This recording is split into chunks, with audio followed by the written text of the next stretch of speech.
ದಿಮಾಕಿನ ಎಮ್.ಎಲ್.ಎಯ ದರ್ಪವನ್ನು ನೀವು ನೋಡ್ತಾನೆ ಇದ್ದೀರಲ್ವಾ? ಯಾಕೆ ದಿಮಾಕಿನ ಎಮ್.ಎಲ್.ಎ ಅಂತ ಹೇಳಿ ಒಂದು ಟೈಟಲ್ ಕೊಟ್ಟಿದ್ದೀವಿ ಅನ್ನೋದಕ್ಕೆ ಉತ್ತರ ಸಿಕ್ತು ಅಲ್ವಾ? ಆ ಮಗ ಈ ಮಗ ಬೋ ಮಗ ಮುಗಿಸ್ಬಿಡ್ತೀನಿ. ಏನು ಕೆಟ್ಟದಾಗ ಮಾತಾಡ್ತಾರೆ ಇವರು. ಒಬ್ಬ ಎಮ್.ಎಲ್.ಎ ಅವರು, BJP ಎಮ್.ಎಲ್.ಎ. ನಾನು ಹೇಳಿದಂತೆ ರಸ್ತೆ ಮಾಡಿಲ್ಲ ಅಂತ ಗುತ್ತಿಗೆದಾರನ ಮೇಲೆ ಎಮ್.ಎಲ್.ಎ ಆವಾಜ್ ಹಾಕಿದ್ದಾರೆ. ನಾನು ಮಾಡಿಲ್ಲ ಅಣ್ಣ, ಇದು ಇಂಜಿನಿಯರ್ ಎಸ್ಟಿಮೇಟ್ ಮಾಡಿರೋದು. ದೇಕಲವಟ್ಟಿ ಟು ಕೋಳಾಳುವರೆಗೆ ಟೆಂಡರ್ ಅಪ್ರೂವ್ ಆಗಿರೋದು. ನಾನು ಬರೀ ಕಾಮಗಾರಿ ಮುಗಿಸಿರೋದು ಅಂತ ಗುತ್ತಿಗೆದಾರ ಮನವಿ ಮಾಡ್ಕೊಳ್ತಾ ಇದ್ದಾನಲ್ಲಿ.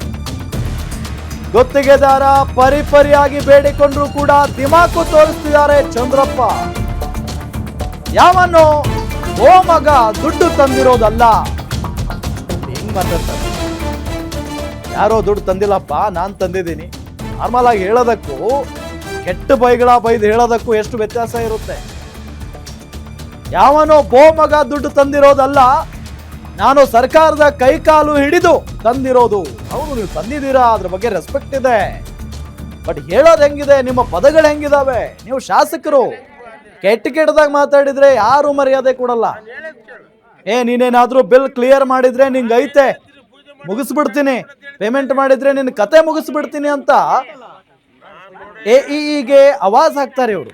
ಏನ್ ಅರ್ಥ? ಮುಗಿಸ್ಬಿಡ್ತೀನಿ ಅಂತ ಅಂದ್ರೆ ಅವ್ರಿಗೆ ಬೆಲೆ ಇಲ್ವಾ, ಅವ್ರಿಗೆ ಗೌರವ ಇಲ್ವಾ? ಅವ್ರಿಗೆ ಮುಗಿಸ್ತೀನಿ ಅನ್ನೋ ಪದ ಇದೆಯಲ್ಲ, ಅದೇ ತಪ್ಪು. ಫಸ್ಟ್ ಕೇಳಿಸ್ಕೊಳ್ಳಿ ಯಾವ ರೀತಿಯಾಗಿ ಮಾತಾಡಿದ್ದಾರೆ ಅಂತ.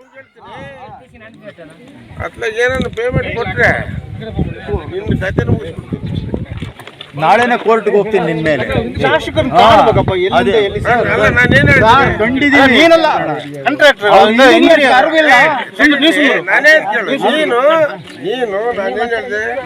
ಕುಮಾರಹಳ್ಳಿಗೆ ನಾನು ಬರ್ತೀನಿ ಪೂಜೆಗೆ ಅಂತ ಹೇಳಿ. ಯಾಕೆ ಪೂಜೆ ಬರ್ತೀರಂದ್ರೆ ಯಾವ್ದೋ ಬಿಟ್ಟು ಯಾವ್ದೋ ಮಾಡ್ಬಿಡ್ತಾರೆ ಅಂತ ನಾನು ಹೌದಿಲ್ಲ. ನಾನು ಯಾವ್ದೇ ಪೂಜೆ ಮಾಡಿದ್ರು ಕೇಳ್ತಾ ಹೊಸ್ತಾಗ ಬಂದಿದೆ ಕಂಟ್ರಾಕ್ಟ್.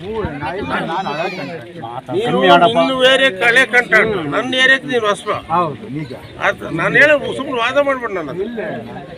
ನಾನು 32 ವರ್ಷದಿಂದ MLA. ಅರ್ಥ ಆಯ್ತಾ? ಇಡೀ 493 ಹಳ್ಳಿದು ತಲೆಗೆ ಇಟ್ಕೊಂಡಿರ್ತಾನೆ. ಎಲ್ಲಿ ಮಾಡ್ಬೇಕು ಎಲ್ಲಿಲ್ಲ. ಅವ್ನಿಗೆ ಹೊಸ ಇಂಜಿನಿಯರ್, ಗೊತ್ತಾಯ್ತಾ? ಮಾಡಿಲ್ಲ ಎಸ್ಟಿಮೇಟ್.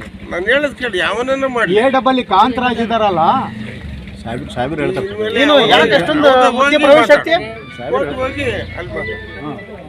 ನೀನು ಅದನ್ನ ಬಿಟ್ಟು ಏನೋ ಅದನ್ನ ಪೇಮೆಂಟ್ ತಗೊಂಡ್ಬರ್ಲಿ. ನೀನು ಬೇರೆ ಟೆಂಡರ್ ಕರೀತಿ, ಬೇರೆ ಚೇಂಜ್ ಮಾಡಿ ಲೆಟರ್ ಕೊಡ್ತೀನಿ.